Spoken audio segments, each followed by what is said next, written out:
నమస్తే, welcome to Bhavat news. ముందుగా headlines.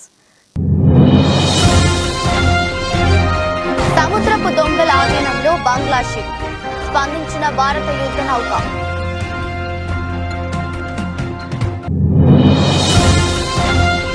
Delhi liquor policy కేసులో ఢిల్లీ సీఎంకు ఊరట, కేజ్రీవాల్ కు బెయిల్ మంజూరు చేసిన ధర్మాసనం. జనసేన నేత పోతుల మహేష్ కు షాక్, పొత్తులో భాగంగా సీటును బీజేపీకి కేటాయించాలని నిర్ణయించిన కూటమి.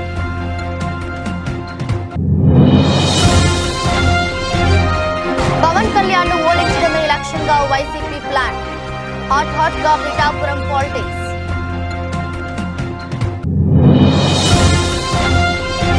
రాత్రంతా ఈడీ ప్రధాన కార్యాలయంలోనే ఎమ్మెల్సీ కవిత, ఇవాళ కోర్టులో హాజరుపరచనున్న ఈడీ.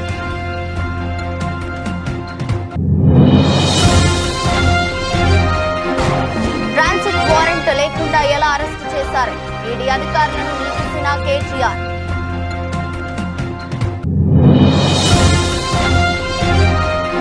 సుప్రీంకోర్టుకు వెళ్తామన్న హరీష్ రావు, రాష్ట్ర వ్యాప్త ఉద్యమానికి బీఆర్ఎస్ పిలుపు.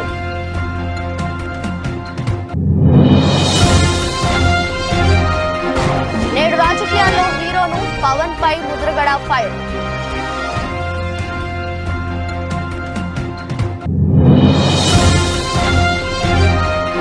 ఫైనల్స్ కు దూసుకెళ్లిన ఆర్బీసీ జట్టు, ఆటగాళ్ల సంబరాలు.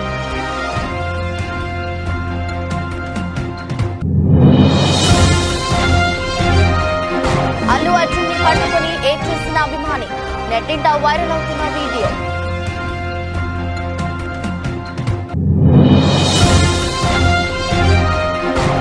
కొత్త ఈవీ పాలసీని ఆమోదించిన కేంద్రం, ఇక టెస్లాకు లైన్ క్లియర్. సముద్రపు దొంగల ఆధీనంలో ఉన్న బంగ్లాదేశ్ షిప్ ద్వారా అత్యవసర సందేశం వచ్చింది. దీంతో భారత నివా కదాలినానికి చెందిన యుద్ధ నౌక స్పందించింది. బంగ్లాదేశ్ షిప్ ను నిరంతరం గమనిస్తున్నట్లు ఇండియన్ నేవీ పేర్కొంది. బంగ్లాదేశ్ కు చెందిన బల్క్ క్యారియర్ ఎంవి అబ్దుల్లా 55,000 టన్నుల బొగ్గుతో మొజాంబిక్ రాజధాని ముపుటో ఉన్న యునైటెడ్ అరబ్ ఎమిరేట్స్ కు బయలుదేరింది. మార్చి 12న సోమాలియా తీరంలో సాయుధులైన సముద్రపు దొంగలు ఆ కార్గో షిప్ పై దాడి చేశారు. అందులో చేరుకోవడంతో పాటు బంగ్లాదేశ్ కు చెందిన 23 మంది సిబ్బందిని నిర్బంధించారు. కాగా సముద్రపు దొంగల దాడి సందర్భంగా బంగ్లాదేశ్ షిప్ నుంచి అత్యవసర SOS సందేశం వచ్చింది. దీంతో ఇండియన్ నేవీకి చెందిన యుద్ధ నౌక వెంటనే స్పందించింది. లాంగ్ రేంజ్ మారిటైమ్ పెట్రోల్ విమానాన్ని రంగంలోకి దించింది. ఎంవి అబ్దుల్లా కార్గో షిప్ ను అది సమీపించింది. సాయుధులైన సముద్ర దొంగలు ఆ షిప్ లో ఉన్నట్లు గమనించింది. సిబ్బంది పరిస్థితి గురించి తెలుసుకునేందుకు కమ్యూనికేషన్ కోసం ప్రయత్నించింది. అయితే ఆ షిప్ నుంచి ఎలాంటి స్పందన రాలేదని భారత నౌకాదళం తెలిపింది. ఈ నేపథ్యంలో దానిని నిశితంగా పరిశీలిస్తున్నట్లు వెల్లడించింది.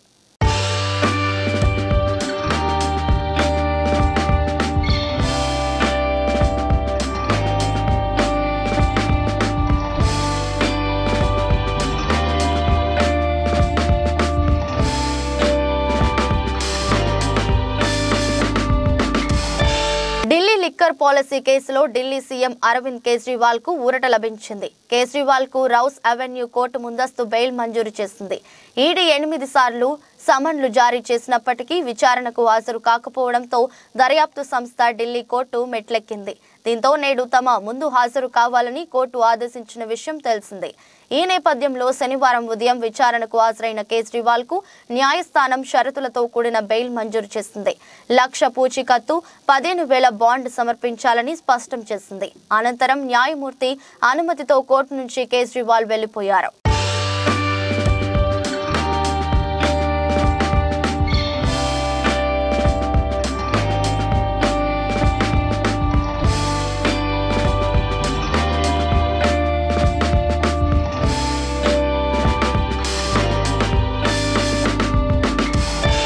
విజయవాడ వెస్ట్ టికెట్ కేటాయింపుపై ఉత్కంఠ వీడింది. ఆ సీటును బీజేపీకి కేటాయించాలని కూటమి నిర్ణయించింది. ఇప్పటి వరకు విజయవాడ వెస్ట్ టికెట్ ను జనసేనకే కేటాయిస్తారని ప్రచారం జరిగింది. జనసేన తరపున పోతిన మహేష్ పోటీకి సిద్ధమయ్యారు. కానీ ఆ సీటుని పొత్తులో భాగంగా బీజేపీకి వెళ్లిపోయింది. బీజేపీ అధిష్టానం అభ్యర్థి ఎంపికపై అన్వేషణ మొదలుపెట్టింది. విజయవాడ వెస్ట్ సీటు కోసం బీజేపీ నుంచి 3 నేతలు పోటీ పడుతున్నారు. బీసీ సామాజిక వర్గానికి చెందిన అడ్డూరి శ్రీరామ్, గోలగాని రవికృష్ణ టికెట్ ఆశిస్తున్నారు. ఆర్యవైశ్య సామాజిక వర్గానికి చెందిన పోలిశెట్టి రవికుమార్ కూడా విజయవాడ పశ్చిమ నుంచి పోటీ చేసేందుకు ఆసక్తిగా ఉన్నారు. మొత్తానికి 1-2 రోజుల్లో విజయవాడ వెస్ట్ అభ్యర్థిపై క్లారిటీ రానుంది.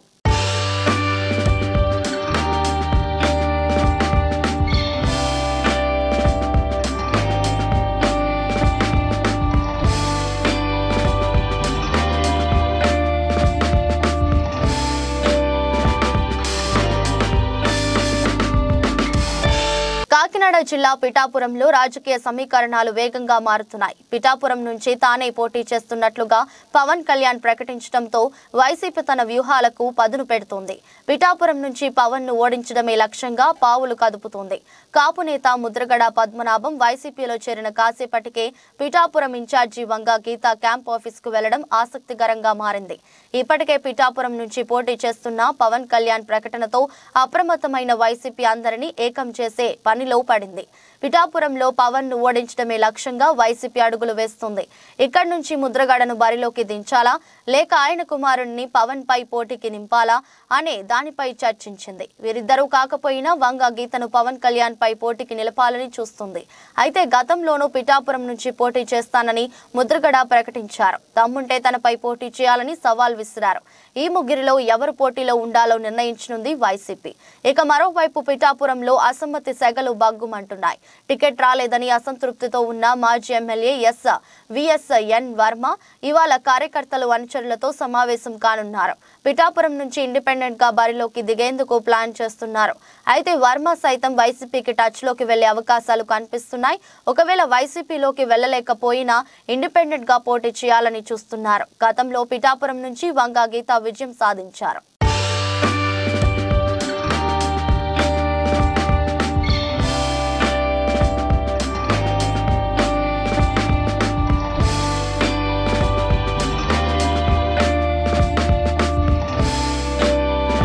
సంచలనం సృష్టించిన ఢిల్లీ లిక్కర్ స్కామ్ కేసులో బీఆర్ఎస్ ఎమ్మెల్సీ కవితను శుక్రవారం ఈడీ అధికారులు అరెస్టు చేసిన విషయం తెలిసిందే. ఈ కేసు తెర మీదకు వచ్చిన 1.5 తరువాత కవిత అరెస్ట్ అయ్యారు. సౌత్ గ్రూప్ సభ్యుల్లో కవితదే చివరి అరెస్ట్ అయిన వారు ఇచ్చిన స్టేట్మెంట్ల ఆధారంగా పలుమార్లు నోటీసులు ఇచ్చి విచారించారు. ఈ నేపథ్యంలోనే శుక్రవారం కవిత ఇంట్లో రైడ్స్ చేసి ఈడీ అధికారులు ఆమెను అరెస్టు చేశారు. హైదరాబాద్ విమానాశ్రయంలో రాత్రి 8:45 ఆమెను విమానంలో ఢిల్లీకి ఈడీ అధికారులు తరలించారు. రాత్రి 11:30 కవిత ఢిల్లీ ఎయిర్పోర్టుకు చేరుకున్నారు. దీంతో ఆమెను అక్కడి నుంచి ఈడీ అధికారులు ప్రత్యేక కారులో ఎన్ఫోర్స్మెంట్ ప్రధాన కార్యాలయంకు తరలించారు. రెగ్యులర్ రూట్లో కాకుండా వేరే మార్గంలో కవితను తరలించారు. అప్పటికే కార్యాలయం వద్దకు వైద్య బృందం చేరుకోవడంతో కవితకు వైద్య పరీక్షలు నిర్వహించారు. కవిత రాత్రంతా ఈడీ కార్యాలయంలోనే ఉన్నారు. కవిత వెంట ఆమె భర్త అనిల్ కుమార్, న్యాయవాది మోహిత్ రావు ఉన్నారు. ఈడీ కార్యాలయం వద్ద 144 సెక్షన్ విధించారు. భారీగా పోలీసులను మోహరించారు. బారికేడ్లు ఏర్పాటు చేసి కట్టుదిట్టమైన భద్రతను ఏర్పాటు చేశారు. ఈడీ కార్యాలయంకు వెళ్లే 3 మార్గాల్లో 2 మూసివేశారు.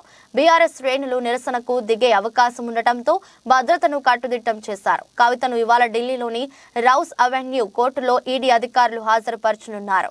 Liquor policy, money laundering case దర్యాప్తు కోసం నాగ్పాల్ బెంచ్ ముందు హాజరుపరచనున్నారు.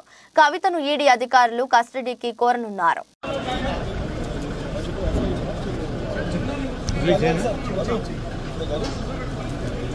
మంచి విజువల్ చేద్దాం. ఆటోమేటిక్ కాకుండా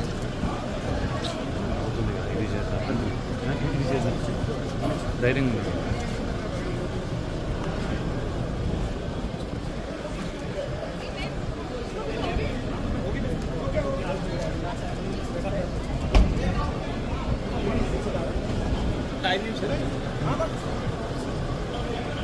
బీఆర్ఎస్ ఎమ్మెల్యే మాజీ మంత్రి కేటీఆర్ పై ఈడీ అధికారులు బంజారాహిల్స్ పోలీస్ స్టేషన్ లో ఫిర్యాదు చేశారు. కవిత అరెస్టు సమయంలో ఆయన తమ విధులకు ఆటంకం కలిగించారని ఆరోపించారు.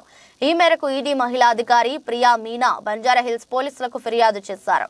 కవిత అరెస్టు సమయంలో ఈడీ అధికారులపై కేటీఆర్ పలు ప్రశ్నలు సంధించిన విషయం తెలిసిందే.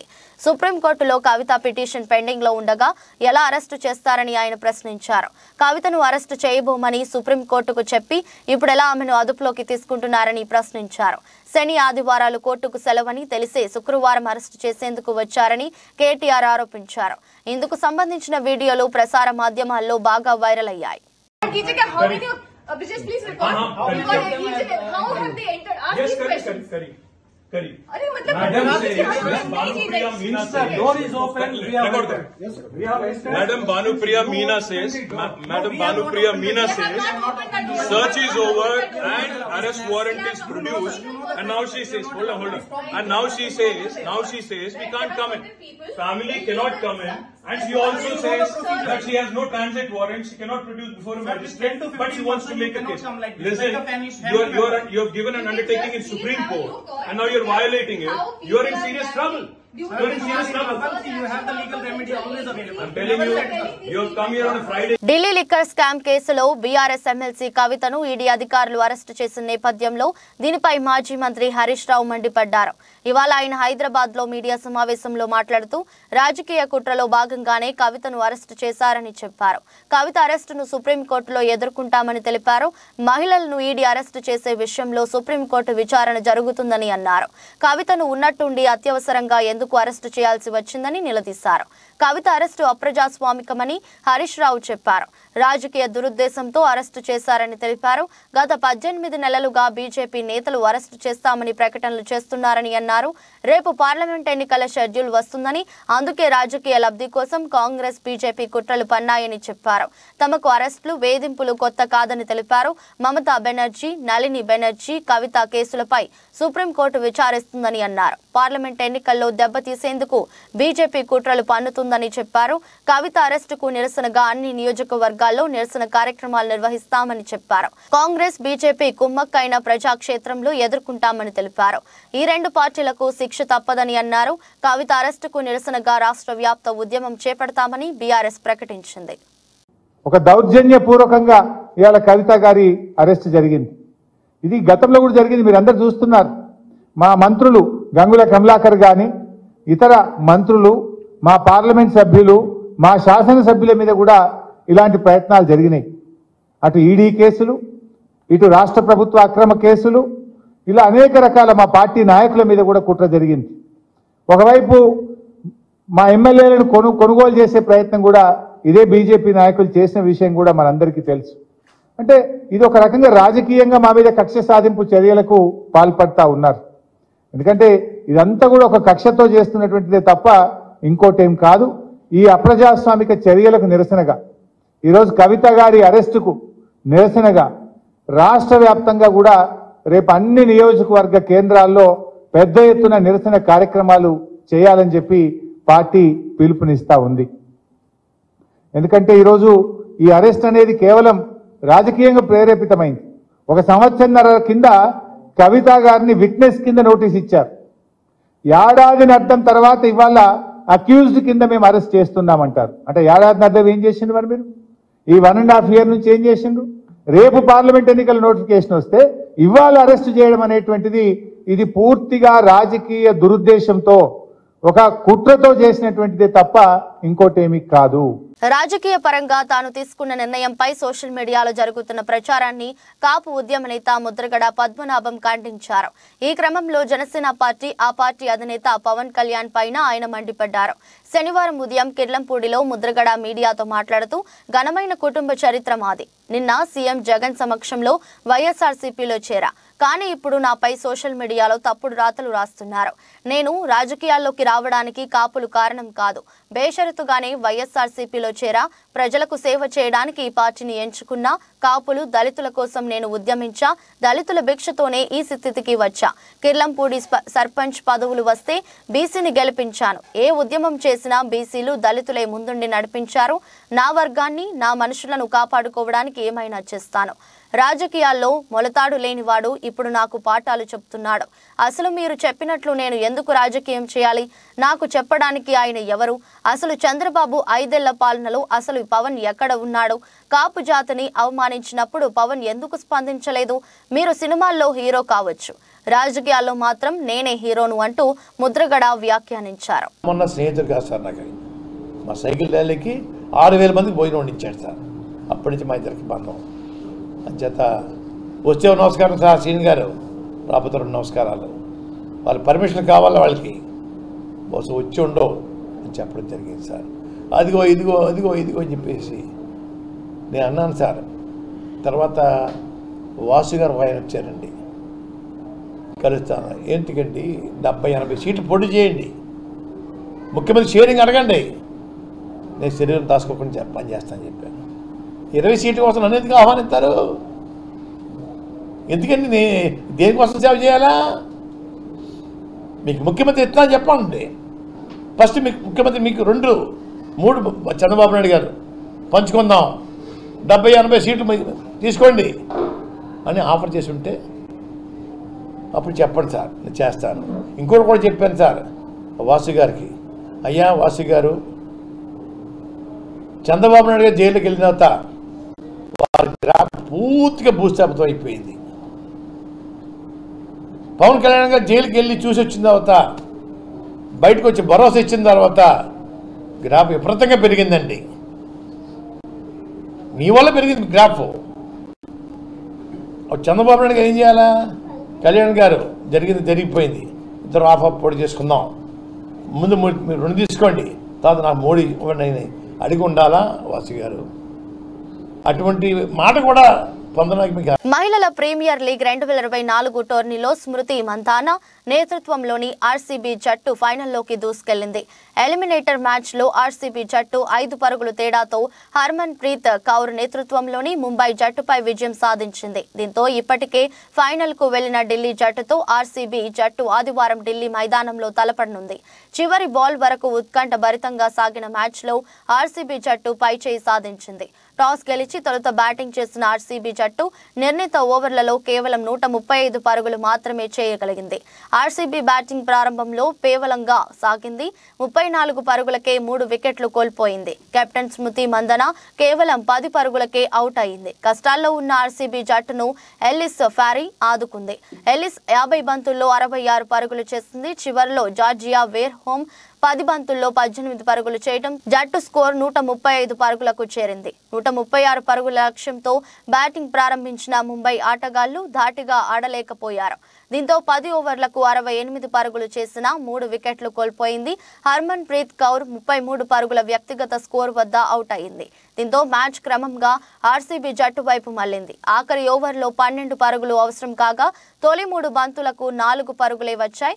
4వ బంతికి పూజ 4ను అవుట్ అయింది. ఆ తరువాత 2 బంతులకు 2 పరుగులు రావడంతో ముంబై జట్టు నిర్ణీత ఓవర్లలో 130 పరుగులు మాత్రమే చేయగలిగింది. దీంతో ఆర్సీబీ జట్టు విజయం సాధించి ఫైనల్స్ కు దూసుకెళ్లింది. ఫైనల్స్ కు చేరడంతో ఆర్సీబీ జట్టు ప్లేయర్లు సంబరాలు చేసుకుంటున్నారు. ఇందుకు సంబంధించిన వీడియో సోషల్ మీడియాలో వైరల్ గా మారింది.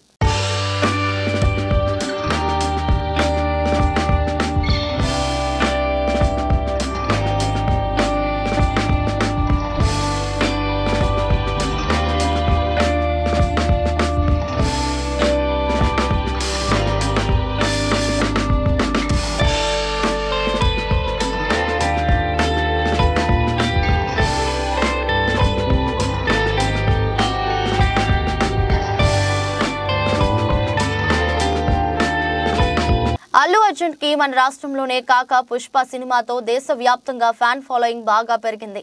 అల్లు అర్జున్ ఆర్మీ అని అభిమానులు హంగామా చేస్తుంటారు. ప్రస్తుతం అల్లు అర్జున్ పుష్ప 2 సినిమా షూట్ లో బిజీగా ఉన్నారు.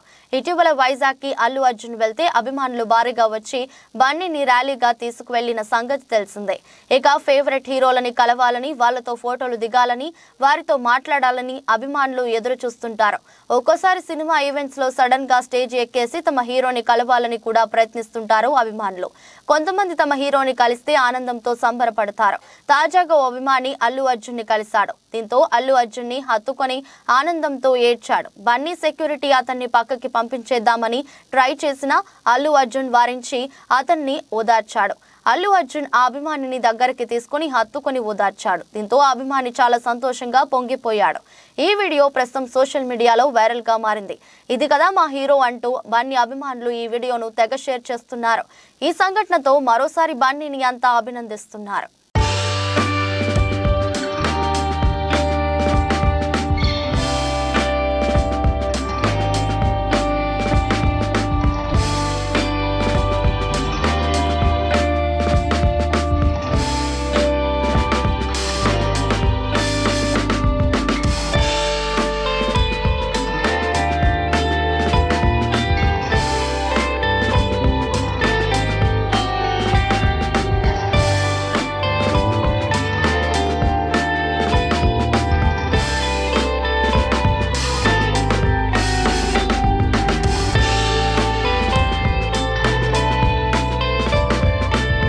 నూతన ఎలక్ట్రిక్ వెహికల్ పాలసీని కేంద్ర ప్రభుత్వం శుక్రవారం ఆమోదించింది. ఈ కొత్త విధానం కింద $500 మిలియన్ తగ్గకుండా పెట్టుబడులతో కంపెనీలు ముందుకు రావాల్సి ఉంటుంది. అప్పుడే దేశంలో ఏర్పాటు చేసే విద్యుత్ ఆధారిత వాహనాల తయారీ కేంద్రాలకు గాను ఆయా సంస్థలకు పన్ను రాయితీలు అందుతాయి.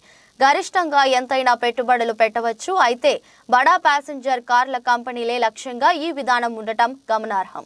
ఇక ఈ వెహికల్స్ కోసం భారత్లో తయారీ కేంద్రాలను ఏర్పాటు చేసే కంపెనీలకు తక్కువ కస్టమ్స్ సుంకాలతో పరిమిత స్థాయిలో కార్లను కూడా విదేశాల నుంచి దిగుమతి చేసుకునే వెసులుబాటు ఉంటుందని ఓ అధికారిక ప్రకటన చెబుతుంది. పేరొందిన విదేశీ ఈవీ ఉత్పాదక సంస్థల చేత ఇక్కడ ప్లాంట్లను తెరిపించి భారత్ను ఈవీల తయారీ హబ్గా మార్చడమే ఈ పాలసీ ముఖ్య ఉద్దేశమని కూడా సదరు ప్రకటన పేర్కొంది. పెట్టుబడి ప్రతిపాదనలతో వచ్చిన కంపెనీలు 3 ఏళ్లలోపు దేశంలో తయారీ కేంద్రాలను పెట్టి వాహనాల ఉత్పత్తిని కూడా మొదలు పెట్టాల్సి ఉంటుంది. అలాగే అందులో వాడే విభాగాల్లో కనీసం 25% భారత్లో తయారైనవే అయి ఉండాలి. 5 ఏళ్లలోగా 50% విడి భాగాలు స్థానికంగా తయారైనవే ఉండాలి. అప్పుడే 15% దిగుమతి సుంకాల వద్ద ఏటా 8,000 కార్ల దిగుమతికి ఆయా కంపెనీలకు వీలుంటుంది. ఈ కార్ల విలువ $35,000 ఆపై ఉండాలి. అయితే $800 మిలియన్ ఆపై పెట్టుబడులు పెట్టిన సంస్థలకే ఈ అవకాశం. ఈ ప్రోత్సాహకాలు కూడా తొలి 5 ఏళ్ల వర్తిస్తాయి. ప్రస్తుతం పూర్తిగా విదేశాల్లోనే తయారై దేశంలోకి దిగుమతి అవుతున్న ఈవీ కార్లపై వాటి ధరలు, ఇంజిన్ పరిమాణం ఆధారంగా 60 నుంచి 100% వరకు సుంకాలు పడుతున్నాయి.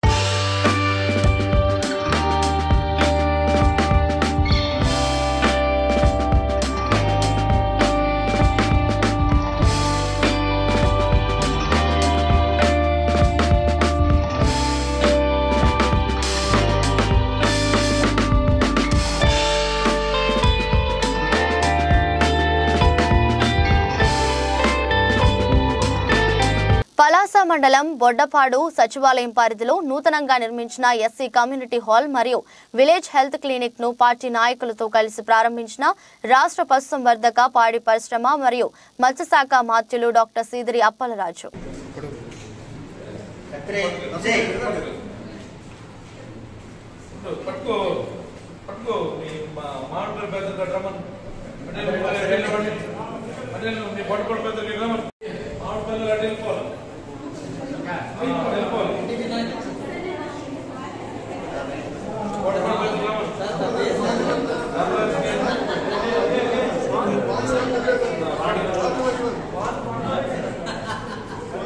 తెలంగాణ రాష్ట్రంలో ఇప్పుడు ఉన్న ప్రభుత్వం ఇందిరమ్మ పాలన, ప్రజాపాలన, ప్రజల వద్దకు పాలన అని చెప్పుకునే ఈ ప్రభుత్వ పాలకులు ఈరోజు తెలంగాణలో పాలన ఎలా ఉందో పాలకులు గమనించాలి.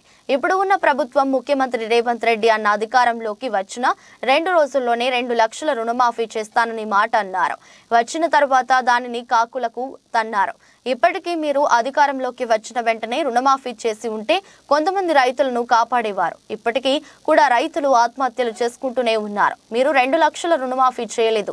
ఆర్థిక ఇబ్బందులతోటి వడ్డీలు కట్టలేక బ్యాంకుల చుట్టూ లోన్ల కోసం తిరుగుతుంటే బ్యాంకులు లోన్లు ఇవ్వలేక ఇవాళ ఆత్మహత్యలు చేసుకునే పరిస్థితి తెలంగాణలో ఉంది. ఒకసారి ప్రభుత్వ పెద్దలు ఆలోచించాలి. మీరు కూడా రైతు కుటుంబం నుంచి వచ్చిన వారే, మేము రైతులమే, రైతు నాయకులు అని చెప్పుకుంటున్న మీరు ఒకసారి రైతుల గురించి ఆలోచించాలి. ఎంత దయనీయంగా ఉన్నదో రైతుల పరిస్థితి. రైతులు ఒక్క పూట అన్నం తినే పరిస్థితి కూడా లేకుండా పోయింది. రాష్ట్రంలో చిన్న సన్నకారు రైతులు 80% మంది ఉన్నారు. తెలంగాణ బతుకమ్మ పార్టీ రాష్ట్ర వ్యవస్థాపక అధ్యక్షుడిని.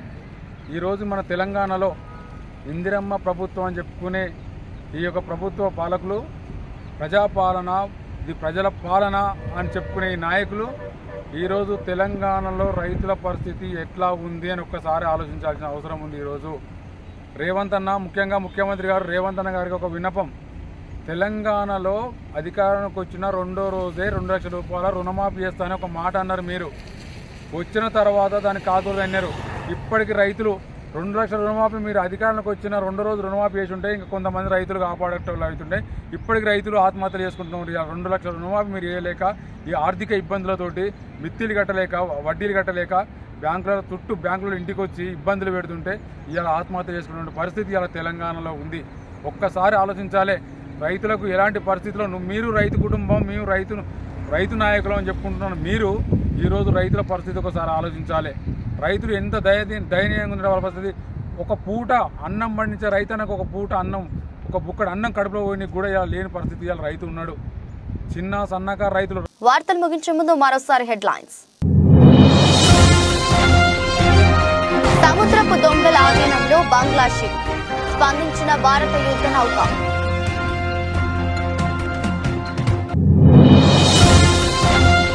ఢిల్లీ లిక్కర్ పాలసీ కేసులో ఢిల్లీ సీఎంకు ఊరట, కేజ్రీవాల్ కు బెయిల్ మంజూరు చేసిన ధర్మాసనం. జనసేన నేత పోతుల మహేష్ కు షాక్, పొత్తులో భాగంగా సీటును బీజేపీకి కేటాయించాలని నిర్ణయించిన కూటమి.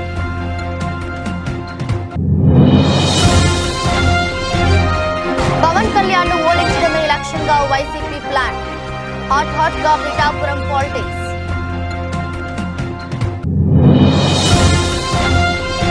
రాత్రంతా ఈడీ ప్రధాన కార్యాలయంలోనే ఎమ్మెల్సీ కవిత, ఇవాళ కోర్టులో హాజరుపరచనున్న ఈడీ.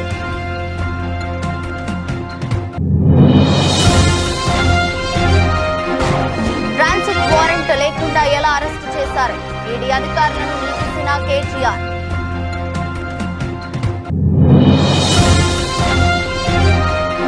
సుప్రీంకోర్టుకు వెళ్తామన్న హరీష్ రావు, రాష్ట్ర వ్యాప్త ఉద్యమానికి బీఆర్ఎస్ పిలుపు.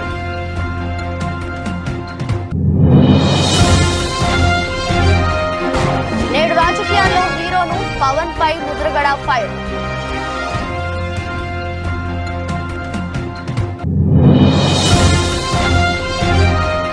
ఫైనల్స్ కు దూసుకెళ్లిన ఆర్బీసీ జట్టు, ఆటగాళ్ల సంబరాలు.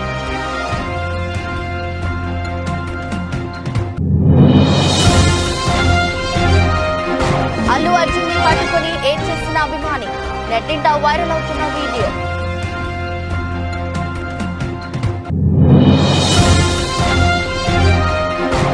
కొత్త ఈవీ పాలసీని ఆమోదించిన కేంద్రం, ఇక టెస్లాకు లైన్ క్లియర్.